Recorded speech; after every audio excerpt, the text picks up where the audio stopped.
Hallelujah. දෙවියන් වහන්සේ ප්‍රශංසා වේවා. Glory be to God. දෙවියන් වහන්සේට ස්තුති කරනවා අද දවසේ ඔබ මැද්දේ උන්වහන්සේගේ වචනය ගෙනෙන්න උන්වහන්සේ දුන්නා කරුණාව නිසා. I thank God for the grace He has brought me to share the word of God with you. හැම කෙනෙක්ම ප්‍රීතියෙන් ඉන්නවා කියලා විශ්වාස කරනවා. And I hope all of you are happy today. Hallelujah. Hallelujah. අත උස්සලා පෙන්නන්න පොඩ්ඩක් ප්‍රීතියෙන් ඉන්නවා. Raise up your hands and show me if you are happy. නිකන් මාස් දාලා අතොත් ගැට ගහලා වගේ ඉන්නේ. It seems like your hands are also tied up. Hallelujah. හොඳයි. යමු උන්වහන්සේගේ වචනයට. Let's go to the word of God. සාමාන්‍යයෙන් අපි අමාරුකම් පීඩාවල් කරදර මැද්දේ සාමාන්‍යයෙන් අපි හැම කෙනෙක්ම වගේ ගිහිල්ලා තියෙනවා. And pretty much all of us has gone through hard times and difficulties. ඔබ කාගෙන් හරි අහුවා නම් කවුරුත් කිසිම අමාරුකමක් මැද්දේ ප්‍රශ්නයක් මැද්දේ ගිහිල්ලා නැති කවුරු හරි ඉන්නවද කියලා මම හිතන්නේ නැහැ කවුරුත් එහෙම ඉඳී කියලා. If I ever ask anyone, haven't you ever gone through any troubles? Nobody would say never. හැමෝම යම් අමාරුකම් මැද්දේ යම් කිසි බාධාවල් මැද්දේ තමන්ගේ ජීවිතේ ගමන් කරලා තියෙනවා. And it seems like pretty much every one of us has gone through difficulties in our life. ඒ අවස්ථාවේදී ඔබ කී දෙනෙක් අහලා තියෙනවද දෙවියන් වහන්සේගෙන්? එහෙම නැත්නම් ඔබ කී දෙනෙක් හිතලා තියෙනවද මම දුක් විඳින වෙලාවේ මම අමාරුකම් මැද්දේ යන වෙලාවේ දෙවියන් වහන්සේ කොහෙද කියලා? Have you ever asked that when I gone through the difficulties, where is my God? මම මේ අමාරුකම මැද්දේ මම දුක් විඳින මැද්දේ මම ප්‍රශ්න මැද්දේ මම මෙච්චර කාලයක් යනවා මේ වගේ ලොකු අමාරුකමක් තුල යනවා මේ අමාරුකම තුල මං යන වෙලාවේ දෙවියන් වහන්සේ කොහෙද කියලා. Have you ever asked when I'm going through any difficulties, where is my God? මම විශ්වාස කරනවා ගොඩක් අය ඒ දේ දෙවියන් වහන්සේගෙන් අහලා තියෙනවා. And I believe that many of us have asked this question from God. මමත් සමහර අවස්ථාවල අහලා තියෙනවා. Even myself, I have asked. ස්වාමිනී මෙච්චර ප්‍රශ්න මැද්දේ මේ කාරණේ මැද්දේ මෙච්චර යනවා ස්වාමිනී ඔබ වහන්සේ අයි මේක ගැන බලන්නේ නැත්තේ කියලා. The Lord, I'm going through so much of difficulties. Why you are not caring me? ඒ කාරණේ මතක තියාගෙන අපි යමු ස්වාමීන් වහන්සේගේ වචනයට. Just keep that in your mind. We're going to go to the word of God. අපි මාර්ක් පොතේ 4 වෙනි පරිච්ඡේදයේ 35 වෙනි පදේ ඉඳලා 39 වෙනි පදේ වෙනකම් බලන්න යනවා. Book of Mark chapter 4 verse 35 till 39 we're going to look at. එදා සවස් වූ කල අපි එගොඩට යමුයි උන්වහන්සේ ඔවුන්ට කීසේක. ඔහු සමූහයා අතහැර උන්වහන්සේ සිටි ලෙසම ඔරුවේ තමුන් සමග උන්වහන්සේ ගෙන ගියෝය. ඒ සමග වෙනත් ඔරුද තිබුණේය. සැඩ සුළඟක් හමා ඔරුව පිරෙන තරමට ඒ තුලට රැළ ගැසුවේය. උන්වහන්සේ ඔරුවේ අවරේ මෙත්තේ පිට නිදාහුන්සේක. ඔහු උන්වහන්සේ පුබුදුවා ආචාර්යනි අප විනාශ වෙන බව ඔබ සලකන්නේ නැද්දයි උන්වහන්සේට කිව්වෝය. උන්වහන්සේ නැගිට සුළඟට තරවටු කර නිශ්ශබ්ද වෙව නිශ්චල වේවයි මුහුදට කීසේක. එවිට සුළඟ නැවතී මහත් නිශ්චලයක් විය. That day when evening came, he said to his disciples, "Let us go over to the other side." Leaving the crowd behind, they took him along just as he was in the boat. There were also other boats with him. A furious squall came up, and the waves broke over the boat, so that it was nearly swamped. Jesus was in the stern, sleeping on a cushion. The disciples woke him up and said to him, "Teacher, don't you care if we drown?" He got up, rebuked the wind, and said to the waves, "Quiet, be still." Then the wind died down, and it was completely calm. Hallelujah. මේ සිද්ධිය අපි හැමෝම දන්නවා මේක අපි හැමෝම කියවලා තියෙන සිද්ධියක්. Apparently, this is a well-known story for all of us. මොනවාද සිද්ධ වෙන්නේ? යේසුස් වහන්සේත් ගෝලියොත් ඔරුවේ ගමන් කරමින් යන අතර So what happens? The Jesus and the disciples when they were on a boat, යේසුස් වහන්සේ ඔරුවේ නිදාගෙන ඉන්නවා. and the Jesus was sleeping on the boat, කුණාටුවක් එනවා මේ අවස්ථාවේදී. and there broke a storm. ඉතින් ගෝලියෝ උත්සාහ කරනවා මෙතන ගෝලියෝන්ගෙන් කීප දෙනෙක් ඉන්නවා මේ මාළු අල්ලන රස්සාවේ යෙදුන අය. ඔවුන් දන්නවා කොහොමද මේ ඔරුව අරගෙන යන්න ඕන කියලා. So the few of the disciples who was doing this fishing, catching a fish, they were in this business, so they know how to control throughout this storm. ඔවුන් දන්නවා සාමාන්‍ය කුණාටුවක් ආවොත් කොයි ආකාරයෙන්ද ඔවුන් ක්‍රියා කරන්න ඕන කියලා. So they knew how to handle if there's a storm arose. ඉතින් ඔවුන් උත්සාහ කරා මේකෙන් එළියට එන්න මේකෙන් මිදෙන්න උත්සාහ කරා නමුත් ඔවුන්ට බැරි වුණා. But they tried to come out of it. They tried to find the solution, but they couldn't do anything. ඒ අවස්ථාවේදී ඔවුන් යේසුස් වහන්සේට කියන්න ගත්තා ස්වාමිනී මෙන්න අපිව ගිලෙන්න යනවා ඔබ වහන්සේ උදව් කරන්න කියලා. So at that time, they began to ask God, Jesus, we're going to drown. Can you help us? මේක තමයි මෙතන සිදු වුණා සිදුවීම. So that's what happened in this place. යේසුස් වහන්සේ දන්නේ නැද්ද මේ වගේ කාරණයක් සිද්ධ වෙන්න යනවා කියලා? So doesn't Jesus Christ know that these kind of things going to happen? එහෙම නැත්නම් යේසුස් වහන්සේ මේ ඔරුවේ ඉන්නවා ගෝලයන් මේ වගේ දෙයකට මුහුණ දීගෙන ඉන්නවා කියලා යේසුස් වහන්සේ දන්නේ නැද්ද? Or doesn't he know that Jesus Christ is on the boat and these kind of things going to happen to disciples? මේ කුණාටුවක් එනවා කුණාටුව නිසා මේ ඔරුව ගිලෙන තරමට ගිලෙන්න යනවා ගෝලයෝ උත්සාහ කරනවා මේක බේරගන්න මේ කුණාටුවෙන් එළියට ඇවිල්ලා ගමන් කරන්න මෙච්චර දේවල් වෙනකොට යේසුස් වහන්සේ දන්නේ නැද්ද මේ දෙයින් මොන්න බේරගන්න ඕන කියලා? So do you think that the storm is coming, that Jesus has to save the people, the disciples? So do you think that Jesus Christ doesn't know anything about this? උන්වහන්සේ ඉඩ හැරියා ගෝලයන්ට මේ කාරණය තුලින් එළියට එන්න උත්සාහ කරන්න. So the Jesus Christ led disciples made a decision, made a solution by themselves. ගෝලයන්ට මේ කාරණාවට මුහුණ දෙන්න යේසුස් වහන්සේ ඉඩ හැරියා. It seems like Jesus Christ let that happen and find a solution by themselves. යේසුස් වහන්සේට අවශ්‍ය වුණා යම්කිසි කාරණාවක් මේ ගෝලයන්ට උගන්වන්න. Which means that Jesus Christ wanted to show them or teach them a lesson. ඒ වගේම යේසුස් වහන්සේට අවශ්‍ය වුණා යම්කිසි කාරණාවල් වලට ඔවුන් තනියම කොහොමද මුහුණ දෙන්නේ කියලා ඔවුන් දැනගන්න. And also Jesus Christ wanted them to know, learn them to, when there's a problem happens, how to face that. 38 වෙනි පදේ අපි බැලුවොත් 38 වෙනි පදේ කියනවා The verse 38 says, ඔවුන් යේසුස් වහන්සේව පුබුදුවා ආචාර්යනි අප විනාශ වෙන බව ඔබ සලකන්නේ නැද්ද? Jesus was on the stern, sleeping on a cushion. The disciples woke him up and said to him, Teacher, don't you care if we drown? ඔවුන් උත්සාහ කරලා බැරිම තැන ඔවුන් යේසුස් වහන්සේට කතා කරා ස්වාමිනේ මෙන්න අපිව ගිලෙන්න යනවා ඔබ වහන්සේ මේක ගණන් ගන්නේ නැද්ද කියලා. So which means the disciples began to ask the Jesus Christ, we're going to drown, don't you care us? අපි වගේම It's like us. ස්වාමිනේ මේ කරදරයෙන් මෙන්න මාව ගිලෙන්න යනවා මේ කරදරේ නිසා මට ලොකු ප්‍රශ්නයක් එන්න යනවා මේක නිසා මම ලොකු අමාරුවක වැටෙන්න යනවා ඔබ වහන්සේ මේ දේ ගණන් ගන්නේ නැද්ද කියලා. It's like that we asking the Jesus Christ, oh, I'm going to face such a big trouble, big problems. Don't you care me? Don't you consider me? අපි වගේ මහනවා ස්වාමිනේ මෙච්චර කාලයක් මේ කරදරයට මුහුණ දීගෙන යනවා මේකෙන් මම කවද්ද එළියට එන්නේ කියලා. Like us, he's asking, we've been facing this trouble for many times now. Don't you care us? ඇයි ස්වාමිනේ මෙච්චර කාලයක් මේකත් එක්ක මම පොරබදිමින් ඉන්න ඔබ වහන්සේ ගණන් ගන්න නැතුව පැත්තකට වෙලා ඉන්නේ කියලා. I've been struggling with these issues for some times. Why don't you consider me? ඒ වගේම ගෝලියොත් යේසුස් වහන්සේගෙන් ඇහුවා. And the same way, the disciples asked the Jesus Christ. ගෝලියොත් යේසුස් වහන්සේගෙන් ඇහුවා ස්වාමිනේ අපි විනාශ වෙනවා ඔබ වහන්සේ මේ ගැන සලකන්නේ නැද්ද? ඔබ වහන්සේ මේ ගණන් ගන්න නැතුව ඉන්නේ ඇයි? So we're going to perish ourselves. We're going to perish. Don't you consider us? යේසුස් වහන්සේ ඔවුන් හිතුවා යේසුස් වහන්සේ ඔවුන් ගැන බලන්නේ නැහැ කියලා. So they thought that Jesus Christ is not caring them. ඔවුන් පුළුවන් තරම් උත්සාහ කරා මේ උත්සාහ කර කර ඉන්න අතරේ ඔවුන්ට තේරුණා යේසුස් වහන්සේ කිසි දෙයක් කරන්නේ නැහැ. So the disciples being trying to find a solution, but Jesus Christ didn't do anything. බැරිම තැන ඔවුන් යේසුස් වහන්සේට කතා කරලා කිව්වා ස්වාමිනේ අපි ගැන සලකන්නේ නැද්ද කියලා. And finally he called the Jesus Christ, don't you care us?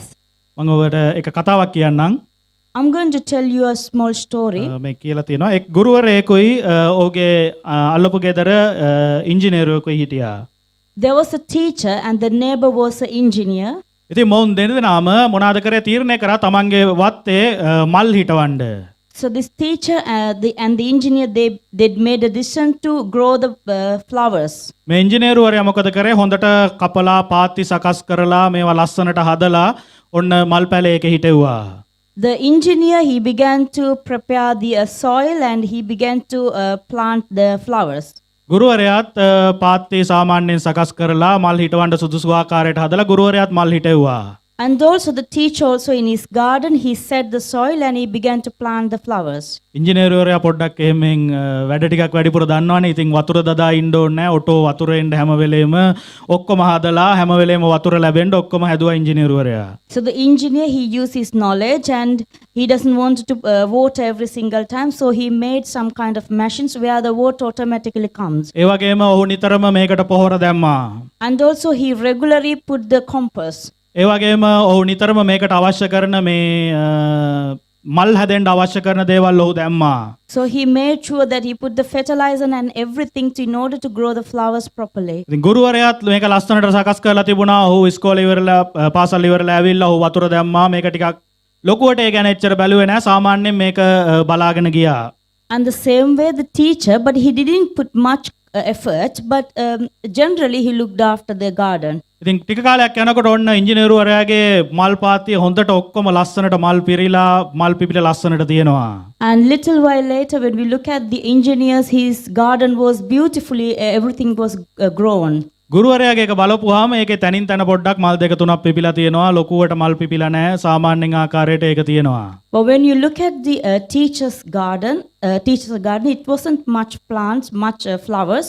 There wasn't one, two here and there. ඉංජිනේරුවරයා සතුටු වුණා. ඉතින් දවසක් රාත්‍රියේ ලොකු කුණාටුවක් ආවා. So the engineer was happy. One night there was a storm arose. මේ කුණාටුව වෙලාවේ දැන් රාත්‍රියේ උන්ට එළියට එන්න බෑ. කුණාටුව ඉවර වෙලා උදේ ඉංජිනේරුවරයා එළියට ඇවිල්ලා බැලුවා. So that night they couldn't come out. So in the morning the engineer came out and seen. ඔහු බලන වෙලාවේ ඔහු දැක්කා ඔහුගේ මල් පාත්තියේ තිබුණු මල් ගස් ඔක්කොම ගැලවිලා ගිහිල්ලා. When he looked at his garden, all the flowers as unplucked. ඔහු නිකන් ඔළුව දාලා පොඩ්ඩක් බැලුවා මේ ගුරුවරයාගේ මල් පාත්තිය දිහා. He began to look at the teacher's garden. ඒකේ මල් ගස් දෙක තුනක් පොඩ්ඩක් එහෙට මෙහෙට නැමිලා තියෙනවා. ඒ වුණාට මල් ගස් ගැලවිලා ගිහිල්ලා නැහැ. But a few of the plants has been bent down, but nothing has been unplucked. ඊට පස්සේ ගුරුවරයා එළියට ආපු වෙලාවේ ඉංජිනේරුවරයා ඇහුවා මෙච්චර ලොකු හුළඟක් ආවා මගේ ඔක්කොම මල් ගස් ගැලවිලා ගිහිල්ලා කොහොමද ඔබතුමාගේ විතරක් මේ විදියට ලස්සනට තියෙන්නේ ගැලවෙන්නේ නැතුව කියලා. Then the engineer began to ask the teacher, how come there was a huge storm yesterday and my garden was completely destroyed but yours is not much affected? ගුරුවරයා උට හොඳ පාඩමක් ඉගෙනුවා. The teacher taught him a lesson. පාඩමක් කියලා දුන්නා උට. Taught him a lesson. ඔයා හැමදාම මේකට හොඳට වතුර පොහොර ඒ දේවල් දානවා. You every single day put the water and the fertilizer to the garden. ඉතින් ඒ නිසා මේ ගහේ තියෙන මුල් වලට යටට ගිහිල්ලා ඉවරලා මේ පොහොර ඒ දේවල් හොයාගන්න අවශ්‍යතාවයක් නැහැ. So these plants does not need to go all the way down and find any nutritions. නමුත් මම වැඩිපුර පොහොර දාන්නේ නැහැ. මම සාමාන්‍යයෙන් අවශ්‍ය ප්‍රමාණයට වතුර ටිකක් දාලා ඒක පොඩ්ඩක් මම හොඳට බලා ගන්නවා.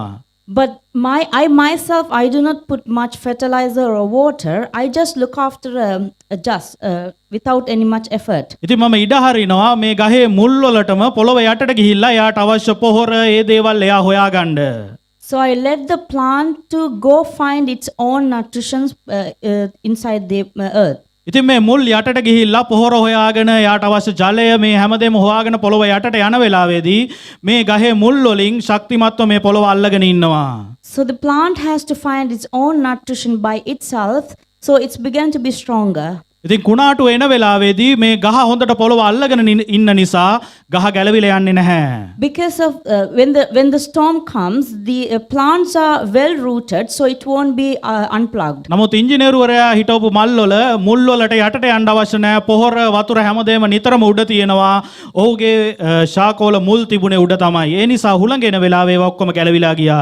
But whatever the engineers planted, all the water and fertilizer was there to find it, so it does not need to go all the way rooted.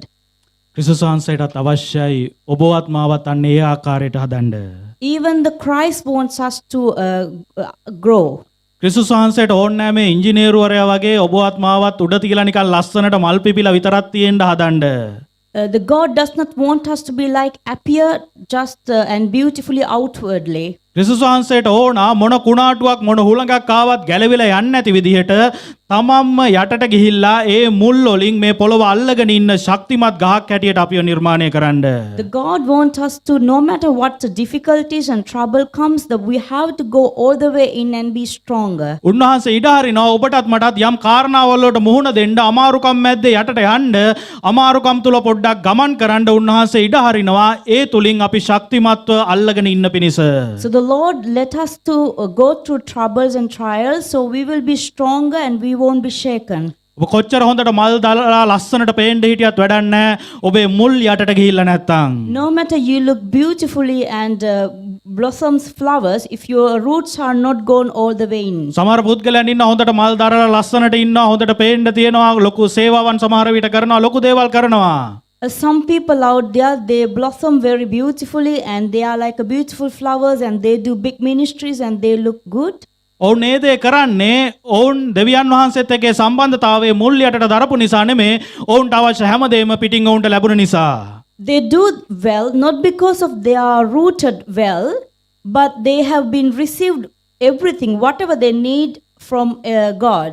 කවදාරි දවසක පොඩි හුලඟක් ආපු ගමන් මොකද වෙන්නේ? ගැලවිලා විසි වෙලා යනවා. But if there's a storm comes to them, everything will be unplugged. ඊට පස්සේ හොයන්නත් නැහැ මනුස්සයා. Then after that, we won't be able to find that person. ක්‍රිස්තුස් වහන්සේට ඕන ඔබ බාධාවන් අමාරුකම් මැද්දේ ගිහිල්ලා මේ පොළොව යටට මේ ගහේ මුල් ගියා වගේ ගිහිල්ලා ඔබ ශක්තිමත්ව මේක අල්ලගෙන ඉන්න කෙනෙක් වෙන්න. But Christ wants us to be face any trials, any troubles and be strong. ඔබ ගිහිල්ලා මුල් අල්ලගෙන ඉන්නවා නම් කුණාටු එන වෙලාවේ ඔබ පොඩ්ඩක් සෙලවෙයි අමාරුවක් වෙයි පොඩ්ඩක් එහෙට මෙහෙට වැනෙයි නමුත් ගැලවිලා විසි වෙන්න යන්නේ නැහැ. So when the storm comes, you will be shaken a bit, but you won't be completely uprooted. ක්‍රිස්තුස් වහන්සේට ඕන වුණා මේ ගෝලයන්ව පුහුණු කරන්න මේ තමන් යම් දෙයකට තනියම කොහොමද මුහුණ දෙන්නේ කියලා. Likewise, Jesus Christ wanted to train these disciples how to face these kind of troubles. ගෝලයන්ට මේ අවස්ථාවේදී අන්තිමට යේසුස් වහන්සේ ඉගැන්වුවා යම් පාඩමක් ඇදහිල්ල කොහොමද තියාගන්න ඕන කියලා. So on that place, the Jesus taught a lesson to the disciples how to keep the faith. ඒ ආකාරයට තමයි ක්‍රිස්තුස් වහන්සේ ඔබේ මගේ ජීවිතේත් බලාපොරොත්තු වෙන්නේ. Likewise, the Christ is expecting from you and I. ක්‍රිස්තුස් වහන්සේට ඔබ වැඩිපුර ඕන නම් ඔබ වැඩිපුර අමාරුකම් බාධා මැද්දේ ගමන් කරයි. If the Christ wants you more, then you will go through a lot. ඔබේ ජීවිතය තුළ දෙවියන් වහන්සේට අනාගතයේදී ලොකු සැලැස්මක් තියෙනවා නම් ලොකු දේවල් කරන්න ඔබ වැඩිපුර අමාරුකම් වැඩිපුර බාධාවල් මැද්දේ ගමන් කරලා ඔබේ මුල් ශක්තිමත් කරගනි ගැලවිලා යන්නේ නැති වෙන්න. If the God wanted to do something greater in future, which means the God will give you many trials that you will be stronger, you won't be unplugged easily. ඒ කාරණාවන් මැද්දේ යන වෙලාවේ ක්‍රිස්තුස් වහන්සේ අපේ ජීවිතෙන් බලාපොරොත්තු වෙන්නේ ඒ දේ තමයි. When we go through these things, these are the things that God expects from us. අමාරුකම මැද්දේ යන වෙලාවේ ක්‍රිස්තුස් වහන්සේ ඔබෙනුත් මගෙනුත් බලාපොරොත්තු වෙන්නේ අපේ ජීවිතය ඒ තුල ශක්තිමත් කරගන්න එක. When we go through the trials, troubles, all what God is expecting to be strong. අපි 2 කොරින්ති පළවෙනි පරිච්ඡේදයේ 4 වෙනි පදයට ගියොත් 2 Corinthians 1:4. 2 කොරින්ති 1:4 අපි දෙවියන් වහන්සේගෙන් යම් සැනසෙල්ලක් ලැබුවෙම්ද ඒ සැනසෙල්ල කරන කොටගෙන කොයි පීඩාවක් නමුත් විඳින්නන් සනසන්ට අපිට පුළුවන් වන පිණිස උන්වහන්සේ අපේ සියලු පීඩාවලදී අප සනසනසේක. 2 Corinthians 1:4, who comforts us in all our troubles, so that we can comfort those in any trouble with the comfort we ourselves receive from God. අපි අමාරුකම් මැද්දේ යනකොට ප්‍රශ්න මැද්දේ යනකොට දෙවියන් වහන්සේ මැද්දෙන් යන්න ඉඩ ඇරලා අපිව යම් තැනකට ගේනවා අපිව සනසවන උන්වහන්සේ. When we go through troubles, that the Lord is let us go through and He will bring us into a place of comfort. ඇයි එහෙම කරන්නේ? Why He does that? ඒ ඕනම පීඩාවක් කරදරයක් මැද්දෙන් යන කෙනෙක්ව සනසන්න පුළුවන් ආකාරයට අපිව ගොඩනගන පිණිස.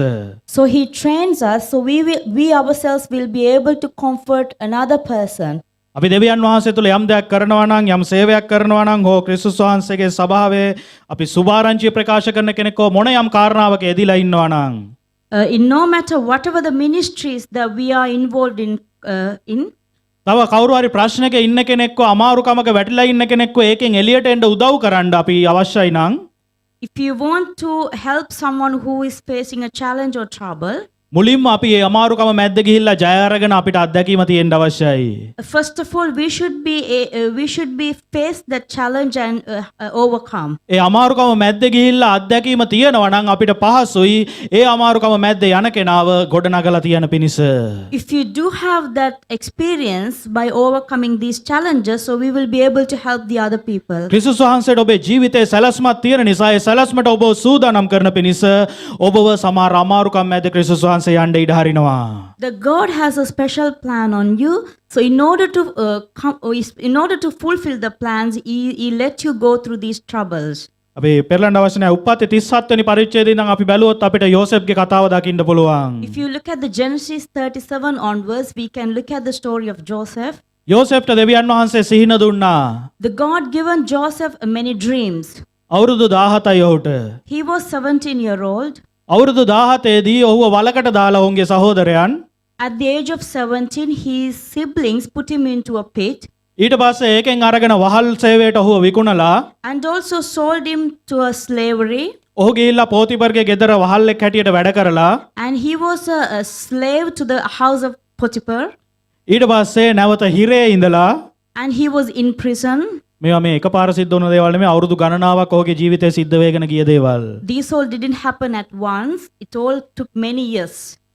මේ ඔහුගේ ජීවිතේ මේ ඔක්කොම සිද්ධ වෙනකන් ඔහුට සිහින දුන්න දෙවියන් වහන්සේ කොහෙද?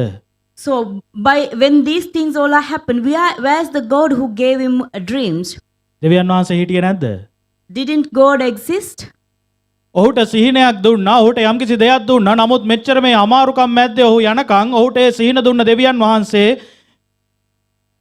කිසිම දෙයක් ඔහුගේ ජීවිතේ කරේ නැහැ වගේ තමයි පේන්න තියෙන්නේ. So while he go through these challenges, trials and troubles, it seems like the God who gave him the dreams didn't exist.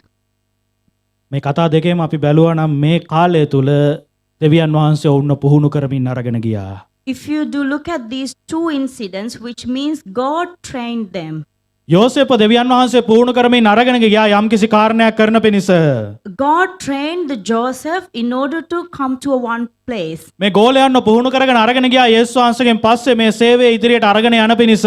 At the same way, Jesus Christ trained the disciples after the Jesus Christ in order to carry out this ministry. යේසුස් වහන්සේ ඉඳලා ඔවුන් එක්ක අවුරුදු 3මාරක් ඉඳලා නැවත ස්වර්ගයට ගියාට පස්සේ යේසුස් වහන්සේ ඔවුන් එක්ක මෙහෙ ඇවිදින්න එන්නේ නැහැ. යේසුස් වහන්සේ අවුරුදු 3මාරක් ඉඳලා ස්වර්ගයට ගියාට පස්සේ ඔවුන් එක්ක දැන් ඉන්නවා වගේ ඒ කාලය තුල හිටියා වගේ ඇවිදින්න යන්න එන්නේ නැහැ. So after the 3.5 years when Jesus Christ is departed from them, the Jesus Christ won't be with them. ඔවුන්ට පේන්න නැහැ ඔවුන් ළඟ. So Jesus Christ won't be visibly there. ඔවුන් තනියම මේ කාරණාව කරගෙන යන්න අවශ්‍යයි. The disciples has to do things by themselves. ඒ දෙයට උන්වහන්සේ ඔවුන්ව පුහුණු කරගෙන අරගෙන ගියා ඒ කාලය තුල. For that Jesus Christ trained them.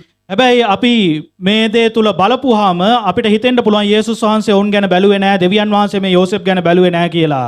But when we look at the story, we could easily see that Jesus Christ didn't care about the disciples. Jesus Christ didn't care about the Joseph. ඔය පොඩ්ඩක් කල්පනා කරලා ඒ කතාව හොඳට බැලුවොත් But if you think deeply and look at the story, යෝසෙෆ්ගේ ජීවිතයේ මේ අමාරුකම් මැද්ද ගියත් දෙවියන් වහන්සේ යෝසෙෆ්ව නැති වෙන්න දුන්නේ නැහැ. even though Joseph went through so much of difficulties, but God never let him perish. යෝසෙෆ් වහලෙක් හැටියට විකිනෙන මිනිස්සෙක් වහලෙක් හැටියට යන මිනිස්සෙගේ ජීවිතේ කොයි ආකාරයද තියෙන්න යන්නේ. Just imagine if a man was sold as a slave, how his life is going to be. ඔහුට ඊට පස්සේ ඔහුගේ කියලා ජීවිතයක් නැහැ.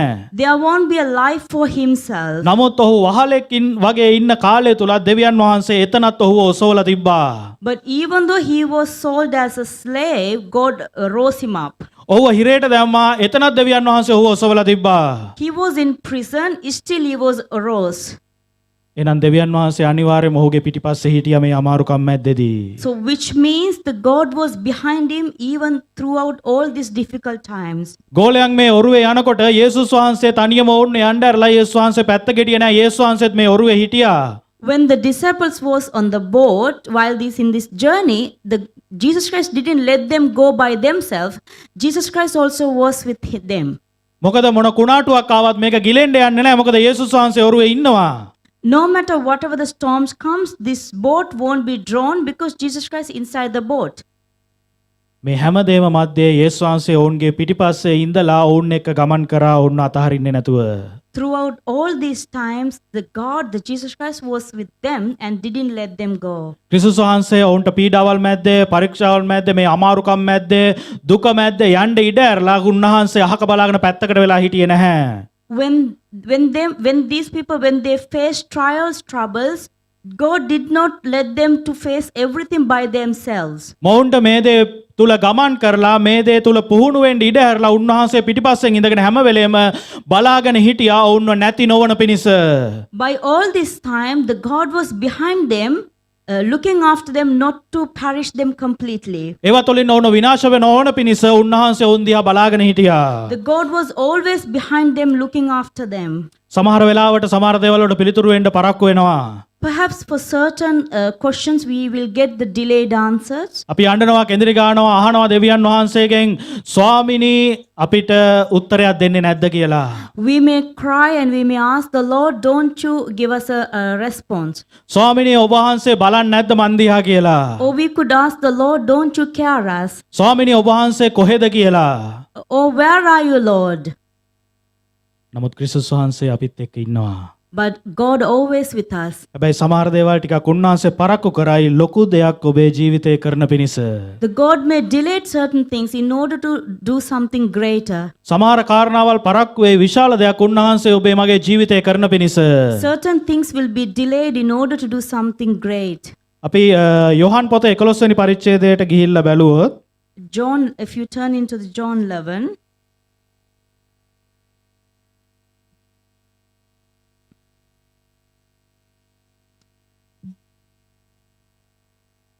යෝහන් 11 මේ ලාසරස්ගේ කතාව තියෙනවා. in the John 11, you could see the story of Lazarus. 11:6 මෙහෙම කියනවා. 11:6. ඔහු රෝගීව සිටින බව උන්වහන්සේ ඇසූ කල්ලි තමන් සිටි ස්ථානයේම තව දෙදවසක් නැවතුණුසේක. The John chapter 11 and verse 6. So when he heard that Lazarus was sick, he stayed where he was 2 more days. Lazarus මේ හොඳ යේසුස් වහන්සේගේ හොඳ මිත්‍රයා. And the Lazarus was one of the good friend of Jesus. Lazarus අසනීප වෙලා මරණාසන්නව ඉන්නේ කියලා ආරංචි ආවා යේසුස් වහන්සේට. And the message came to Jesus saying the Lazarus is in sick and is near to death. අපි නම් මොනවද කරන්නේ? If it is us, what we shall do? ඉක්මනට දුවලා යනවා ඔහු බලන්න යාඥා කරන්න ඔහු මගේ මිත්‍රයා නිසා. We quickly run to him because he's my good friend. මේක ඇහුවට පස්සේ යේසුස් වහන්සේ මොනවද කරේ? But by hearing this message, what Jesus did, මේ යන පුද්ගලයා යන්නේ නැතුව දවස් දෙකක්ම නතර වෙලා හිටියා. the one who's supposed to leave, he didn't left. He stayed 2 more days. අර යේසුස් වහන්සේ යන්න ඕන ඉක්මනට ගිහිල්ලා යාඥා කරලා මේ තමන්ගේ මිත්‍රයව රෝගෙන් නිදහස් කරන්න. Apparently, he has to go quickly because he's good friend of Jesus and need to heal him. අන්තිමට ලාසරස් මැරුණා. Finally, Lazarus dead. වටේ පිටේ හිටපු අය මේ යේසුස් වහන්සේගේ මේ ලාසරස්ගේ යාළුවෙක් තමයි යේසුස් වහන්සේ යා රෝග සුව කරනවා හාස්කම් කරනවා කියලා අහලා තියෙන්න ඇති. The people who were surrounded him, they would have heard that Jesus Christ is good friend of Lazarus and Jesus Christ can heal. ඒ අය ඇවිල්ලා මරියට මාර්තාට කියන්න ඇති අර යේසුස් වහන්සේ ඇයි ආවේ නැත්තේ? යේසුස් වහන්සේ ආවනම් මෙයාව හොඳ කරන්න තිබුණා. මේ වගේ ගොඩක් කතාවල් වටේ ඉන්න අය කියන්න ඇති. The people who were surrounded, they would have said to the Martha and Mary that Jesus Christ would have come and heal him. හොඳ යාළුවෙක් වගේ හිටියට එයා වැඩිපුර සලකන්නේ නැහැ වගේ කියලා එහෙම කියන්න ඇති. Or they would have said, it seems like he's a good friend, but he didn't care. Lazarus මැරුණා. යේසුස් වහන්සේ ආවේ ලාසරස් මැරුණාට පස්සේ. The Lazarus is dead. Jesus Christ came after he died. මොකද සිද්ධ වුනේ? So what happened?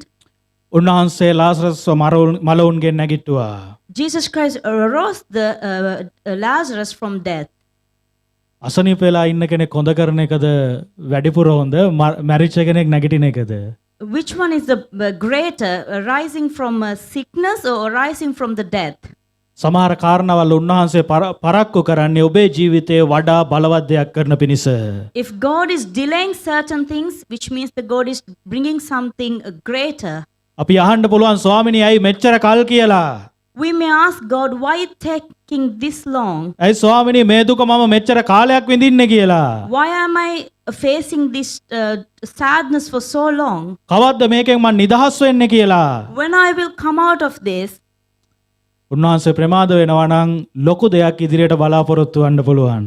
If God is delayed, which means he is doing something great for you in future. උන්වහන්සේ ඔබේ ජීවිතේ ප්‍රමාදයි නම් විශාල දෙයක් ඔබට ඉදිරියේ බලාපොරොත්තු වෙන්න පුළුවන්. If something is delayed in your life, you can expect something great in future. ඔබ ඒ තැනට සූදානම් වෙන පිණිස ඔබ ඒ තැනට සූදානම් වෙනකන් තමයි උන්වහන්සේ ඔබව ඒ තැනට සූදානම් කරමින් එන්නේ. In order to prepare you, God is training you. විශාල දේ කරන පිණිස ඔබ සූදානම් කරන්න තමයි උන්වහන්සේ කාලයක් අරගෙන තියෙන්නේ ඔබේ ජීවිතේ. In order to train you, the God has taken such a long time. අවුරුදු 17 දී මේ වහල්කමට විකුණපු යෝසෙප් අවුරුදු 30 ගණක් එනකන් මේ ඔහුට මේ ගමන යන්න සිද්ධ වුණේ යම් තැනකට එන්න ඔහු ඒ தത്വයට පුහුණු වෙනකන්. So at the age of 17, the Joseph was sold as a slave in order to become a great person at the age of 30s. උන්වහන්සේ පුහුණු කරපින් ගියා මේ අවුරුදු ගානම. Throughout these all years, the God trained him. 17 දී ගත්ත යෝසෙප් අවුරුදු 20 දී මේ තැනට දෙවියන් වහන්සේට ගේන්න බැරිද? Do you think that God cannot do when Jesus Christ God started from 17 at the age of 20 that to fulfill his dream? පුළුවන් දෙවියන් වහන්සේට ගේන්න පුළුවන්. Yes, God can bring him into a good place at the age of 20. අවුරුදු 17 දී ගෙනහිල්ලා පොඩි කාලයකින් ඔහුව මේ පෝතිපර්ගේ නිවසේ ප්‍රධානියෙක් හැටියට පත් කරා. Yes, God is able to bring at the age of 17. He came as a slave. At the age of 20, God can bring him to a good place. ඔබ ඉන්න යන්නේ අන්න ඒ තැන නම් ඔබේ පුහුණුව ඔබට ඇති. You're going to be into such a level that train is enough for you. යෝසෙප් පාලනය කරන්න යන්නේ පෝතිපර්ගේ නිවස නෙමෙයි යෝසෙප් පාලනය කරන්න යන්නේ රටක්. ඒ නිසා දෙවියන් වහන්සේ තව කාලයක් ඔහුව පුහුණු කරන්න අවශ්‍යයි. That Joseph didn't going to rule the house of Potiphar, but he going to rule the entire nation. යෝසෙප් පාලනය කරන්න ඕන පෝතිපර්ගේ නිවස විතරයි. නම් දෙවියන් වහන්සේට ගොඩක් කාලයක් ගන්න ඕනේ නැහැ. අවුරුදු 2-3ක් ඇතුළත හරි නුඹේ පුහුණුව ඉවරයි. දැන් නුඹව ගේන්න ඕන තැනට මං ගෙනල්ලා ඉවරයි කියන්න පුළුවන්. If God wanted Joseph to rule the Potiphar's house, he would have been done in few years. ඔහු පාලනය කරන්න යන්නේ එක රටක් විතරක් නෙමෙයි රටවල් ගොඩක් ගැන බලන්න ඔහුට සිද්ධ වෙනවා ඉදිරි කාලයේදී. But he meant to rule or control about many countries, many nations. අන්න ඒ தත්ත්වයට ඔහුව යෝසෙප්ව දෙවියන් වහන්සේ පුහුණු කරගෙන ගෙනාවා. For that God trained him. අමාරු කාලයක්. It's a difficult time. යෝසෙප්වත් මන් දන්නේ නැහැ දෙවියන් වහන්සේගෙන් ඇහුවද කියලා ස්වාමිනී ඇයි මෙච්චර කියලා. I'm not sure whether Joseph asked from God, why are you taking me so long? ස්වාමිනී මට නම් බෑ කියලා කිව්වත් දන්නේ නැහැ. I'm not sure whether he would have said, the Lord is enough for me. යෝසෙප්වත් මිනිස්සෙක්. Because Joseph was such a human being. නමුත් ඔහුට දෙවියන් වහන්සේ දුන්න පුහුණු කාලය අන්තිම වෙනකන් අල්ලගෙන අවසන් කරා. ඒ නිසා තමයි දෙවියන් වහන්සේ ඌව ගෙනාවා දෙවියන් වහන්සේ ගේන තැනට. But Joseph was having his train until the very end. අපි යමු ගීතාවලිය 46 පළවෙනි පදයට. Let's go to the book of Psalms 46:1. ගීතාවලිය 46 කියනවා. Psalms 46:1. දෙවියන් වහන්සේ අපේ සරණ හා ශක්තිය දුකේදී තා ළඟ වූ පිහිටක්ය. Psalms 46:1 it says, God is our refuge and strength, and ever-present help in trouble. දෙවියන් වහන්සේ අපේ සරණයි ශක්තියයි. And God is our refuge and strength. දුකේදී තා ළඟ වූ පිහිටක්ය. And ever-present help in trouble. එහෙනම් උන්වහන්සේ අපේ දුකේදී අපි ළඟ ඉන්නවා. Which means in trouble, God is with us. දුකේදී උන්වහන්සේ අපිව දාලා යන්නේ නැහැ. In troubles, He won't leave us. උන්වහන්සේ දුකේදී අපිව තනි කරලා යන්නේ නැහැ. In trouble, He won't leave us alone. දුකේදී උන්වහන්සේ අපි ළඟම ඉන්නවා. In trouble, He always with us. උන්වහන්සේ අනිවාර්යයෙන්ම අපිට සරණය වෙනවා. And certainly He will be refuge to us. නමුත් ඔබ පුහුණුව සම්පූර්ණ වෙනකන් ඔබේ අමාරුකම තුල යන්න අවශ්‍යයි. But until you accomplish your training, you have to face the difficulties. අපේ පුහුණුව සම්පූර්ණ වෙනකන් අපි අමාරු කාලය තුල ඒ පුහුණු කාලය තුල ගමන් කරන්න අවශ්‍යයි. Until we complete our training, we have to go through those things. අපිට ගොඩක් වෙලාවට අමාරු වෙන්නේ මේ දෙවියන් වහන්සේගේ පුහුණුව තුල ගමන් කරන්න එකම එක කාරණයක් නිසා. Often we will be difficult to face this training for one reason. මේ ප්‍රශ්නය අමාරුකම මැද්ද යනකොට දෙවියන් වහන්සේව අල්ලගෙන අපිට යන්න අමාරු වෙන්නේ එකම කාරණයක් නිසා. Throughout these all difficulties, for one reason we won't be able to do this. මොකද අපේ ප්‍රශ්නය අපි ලොකුවට දකිනවා නමුත් අපිත් එක්ක ඉන්න ක්‍රිස්තුස් වහන්සේව අපි දකින්නේ නැති නිසා. Because often we see our trouble as a greater but not the Christ. අපි හැම වෙලේම දකින්නේ අපේ ප්‍රශ්නය විතරයි. We always see our troubles. අපි යන අමාරුකම විතරයි අපි දකින්නේ හැම වෙලේම. We always see the troubles that we face. අපි හැම වෙලේම දකින්නේ අපි විඳින වේදනාව විතරයි. We always see the suffering that we face. අපි අහනවා දෙවියන් වහන්සේගේ මම වේදනාවේ යනකොට ස්වාමීනි ඔබ වහන්සේ කොහෙද කියලා. When we go through the troubles, we ask, where are you, Lord? ප්‍රශ්නේ වෙලා තියෙන මේ ළඟ ඉන්න දෙවියන් වහන්සේව අපිට පේන්නේ නැහැ. The problem is we won't be able to see the God who is near to us. පොඩි දෙයක් කරන්න යනවා. පොඩි කාරණාවක්. I'm going to tell you small thing. මම කලින් කරලා දෙනවා මතකයේ හැටියට. මේ ඔබේ මේ ඇඟිල්ල මේ ඔබේ ඉස්සරහට ගන්න. Just bring your finger front of you. මේ ඇඟිල්ල මේ ඉස්සරහා තියෙනකොට ඔබ දුර තියෙන දෙයක් දිහා බලන්න මේ මේ නත්තල් ගහ දිහා බලන්න මේ ඇඟිල්ල මෙහෙම තියාගෙන. By holding your hands front of you, just look at this, the Christmas tree. දැන් ඔබට පේනවා ඔබේ ඇඟිල්ල බොඳ වෙලා ඔබට පේනවා. නමුත් මේ නත්තල් ගහ ඔබට හොඳට පේනවා පැහැදිලිව. But you can see clearly the Christmas tree, not your finger. ඔහොමම තියාගෙන ඔබ දැන් ඇඟිල්ල දිහා බලන්න. Now, just same way, look at your finger. එතකොට ඔබට ඇඟිල්ල පැහැදිලිව පේනවා මේ නත්තල් ගහ බොඳ වෙලා පේනයි. Now you can clearly see the finger, not the Christmas tree. හරියට උනේ නැත්තම් ගෙදර ගිහිල්ලා ආයෙ කරලා බලන්න. If you couldn't do it clearly, go home and do it. ඔබ ළඟ ඉන්න ක්‍රිස්තුස් වහන්සේ දිහා ඔබ බලන වෙලාවේ ඔබේ ඉදිරියේ තියෙන ප්‍රශ්නේ ඔබට බොඳ වෙලා යන්න යනවා. ඒක හරියට ඔබට පේන්නේ නැහැ. When you're going to look at the God who is near you, you can see the God clearly, not the trouble who's next to you. ඒක ඔබට ලොකු දෙයක් හැටියට පේන්න යන්නේ නැහැ. You won't be able to see trouble as a big thing. හැබැයි ඔබ හැම වෙලේම බලාගෙන ඉන්නේ මේ ඔබේ ඉදිරියෙන් තියෙන ඔබේ දුර තියෙන මේ ප්‍රශ්නේ දිහා නම් ඔබේ මේ ළඟ ඉන්න ක්‍රිස්තුස් වහන්සේ ඔබට හරියට පේන්න යන්නේ නැහැ. If you keep looking at the problem which is far for you, but you won't be able to see the God who's near to you. අමාරුකම මේ දුක කරදරය මැද්ද යන වෙලාවේදී ළඟ ඉන්න ක්‍රිස්තුස් වහන්සේ දිහා බලන්න. When you go through the trials, troubles, always look unto the Christ who is near to you. හැම වෙලේම අර දුර තියෙන ප්‍රශ්නේ දිහාම බලන්න එපා. Do not look at the trouble which is far for you. මේ ළඟ ඉන්න ක්‍රිස්තුස් වහන්සේ දිහා බලන්න. Look at the Christ who is near to you. උන්වහන්සේට පුළුවන් ඔබ ඒකෙන් නිදහස් කරන්න. God is able to bring you out of this. අපි දැන් ප්‍රශ්නෙට උත්තරේ තියෙන තැනට යන්න යනවා. And now I'm going to take you to the place where is the answer. මම දැන් ඉවර කරන්න යනවා. ඉවර කරන්න කලින් දැන් අපි අහපු ප්‍රශ්නේ මොකද්ද? So what is the question I ask you? අපි දුකෙන් අමාරුකමෙන් යන වෙලාවේ දෙවියන් වහන්සේ කොහෙද? When we go through the troubles, where is our God? එක කතාවක් මේක පරණ හැමෝම දන්න කතාවක් මතක් කරලා දෙන්නම්. It is an old story that well known for all of us. I'm going to bring in to remember. එක පුද්ගලයෙක් ඔහුගේ ජීවිතයේ ගමන් කරා වූ ගමන පොඩ්ඩක් හැරිලා බැලුවා. One person, he turned back and looked at his life. ඔහු හැරිලා බලනකොට ඔහු දැක්ක ඔහු සතුටින් හොඳට ප්‍රීතියෙන් හිටපු කාලේ ඔහුගේ අඩිසලකුණුත් එක්ක තව මේ පුද්ගලයන් දෙදෙනෙක් ගමන් කරපු අඩිසලකුණු තියෙනවා. When the times he was so happy and everything was perfect, he seen there was a two footprints. ඉතින් ඔහු යේසුස් වහන්සේගෙන් ඇහුවා ස්වාමිනී බලන්න මේ මාත් එක්ක තව එක්කෙනෙක් කවුරු ඇවිල්ලා තියෙනවා මේ කාලේ කවුද?